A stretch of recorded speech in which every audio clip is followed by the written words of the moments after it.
अब हमारी फूड जो है वो स्टमक के अंदर एंटर होगी।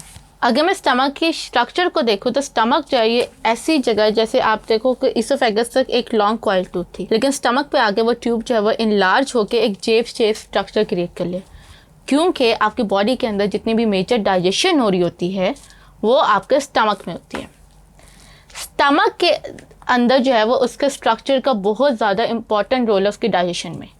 तो अगर हम स्टमक की लेयर को देखें तो स्टमक की लेयर 4 लेयर्स में डिवाइडेड है। जो आउटर मोस्ट है वो है सिरोसा लेयर, जो कि स्टमक को आउटर इन्वायरमेंट से बचाती है। फिर इसके बाद हमारे पास मस्कुलर एक्सटर्ना आता है। ये मस्कुलर लेयर वो होती है जो कि स्टमक के अंदर मैकेनिकल डाइजेशन के अंदर इंपॉर्टेंट रोल प्ले कर रही होती है। फिर आती है सब म्यूकोसा लेयर, और आखिर में हमारे पास म्यूकोसा लेयर आते हैं। ये म्यूकोसा लेयर स्टमक को स्टमक के एसिड से बचा रही होती है कि वो एसिड जो है वो स्टमक की लाइनिंग को जो है वो डाइजेस्ट ना कर दें या डैमेज ना कर दें। तो म्यूकोसा लेयर जो होती है वो हर 3 या 4 दिन के बाद जो होता है वो आपकी पूरी स्टमक के अंदर जो होता है वो रिप्लेस होकर एक नई आ जाती है। अच्छा, अब हम बात करते हैं, क्योंकि जैसे आपने माउथ में पढ़ा कि माउथ के अंदर जो होता है वो मैकेनिकल डाइजेशन और केमिकल डाइजेशन दोनों हो रही होती हैं, बिल्कुल इसी तरह स्टमक के अंदर भी जो होता है वो मैकेनिकल और केमिकल डाइजेशन दोनों होंगी। मैकेनिकल डाइजेशन उसकी मस्कुलर लेयर परफॉर्म करती है। मस्कुलर लेयर की कॉन्ट्रैक्शन और रिलैक्सेशन से जो होता है वो एक चर्निंग इफेक्ट प्रोड्यूस होता है, और आपकी जो फूड होती है वो केमिकल जूसेस के साथ मिक्स हो रही होती है।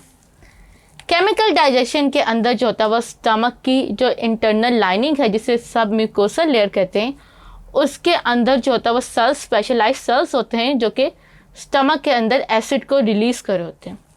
अगर मैं स्टमक की म्यूकोसा की बात करूँ तो म्यूकोसा के अंदर इस तरह के स्मॉल छोटे छोटे सुराख होंगे जिनको हम लोग गैस्ट्रिक पिट्स कहते हैं। इन पिट्स के अंदर जो सबसे ऊपर वाले लेयर्स हैं वो होते हैं म्यूकस प्रोड्यूसिंग सेल्स। ये म्यूकस प्रोड्यूसिंग सेल्स जो होते हैं वो कॉन्टीन्यूसली म्यूकस रिलीज़ करते हैं, और म्यूकस जो होता है वो इसकी इस तरह से लाइनिंग को जो होता है वो कवर कर लेता है, ताकि जो स्टमक के मसल्स हैं वो डाइजेशन से डैमेज ना हो। फिर इसके बाद हमारे पास आते हैं पैराइटल सेल्स।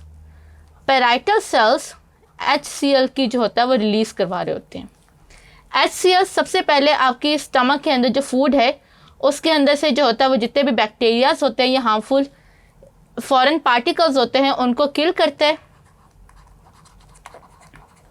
और फिर उसके साथ साथ आपके जो फूड होती है उसको एसिडिक मीडियम प्रोवाइड करते हैं। अब ये एसिडिक मीडियम क्यों प्रोवाइड होता है? वो इसलिए होता है कि जैसे ही HCl रिलीज़ होगा तो उसके बाद आपके जो उसके नीचे चीफ सेल्स प्रेजेंट हैं ये आपके पेप्सिनोजिन की रिलीज़ करवाएंगे। पेप्सिनोजिन जो होता है ये आपका वो एंजाइम होता है जो कि इनएक्टिव फॉर्म में होता है। पेप्सिनोजिन आपका आया, इस पेप्सिनोजिन के ऊपर जो है वो HCl ने एक्ट किया, और HCl ने इसे कन्वर्ट कर दिया इनटू पेप्सिन एंजाइम जो कि इसकी एक्टिव फॉर्म है। और ये एंजाइम जो है ये आपके प्रोटीन्स को डाइजेस्ट कर लेगा। फिर उसके बाद आपके ये जो मेक श्योर करने के लिए कि आपका जो स्टमक की लाइनिंग है वो कॉन्टीन्यूस सप्लाई ऑफ एंजाइम्स और जूसेस रिलीज़ करते रहे, तो आपके जो सबसे अंदर की साइड पे जो सेल्स होते हैं वो होते हैं एंडोक्राइन सेल्स। ये एंडोक्राइन सेल्स जो होता है ये गैस्ट्रिन रिलीज़ करते हैं।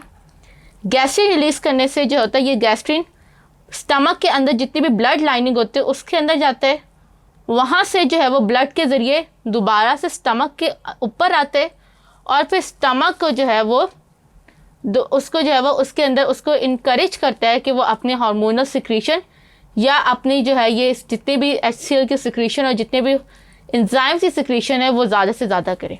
तो जितनी ज़्यादा फूड होगी उतना ज़्यादा गैस्ट्रिन हार्मोन रिलीज़ होगा, और गैस्ट्रिन हार्मोन जो है वो उतनी ज़्यादा केमिकल जूसेस की प्रोडक्शन जो होगा वो इंक्रीज़ कर रहा होगा।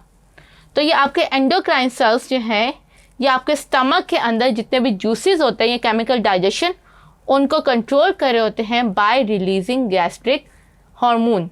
तो इस तरह से आपका जो स्टमक होता है वो केमिकल और मैकेनिकल दोनों digestion at a time perform कर रहा होता है, और फिर उसके बाद आपकी जो फूड होते हैं वो कम्प्लीटली कन्वर्ट होते हैं इनटू लिक्विडी मीडियम जिसको हम लोग काइम कहते हैं, और ये काइम एसिडिक इन नेचर होते हैं।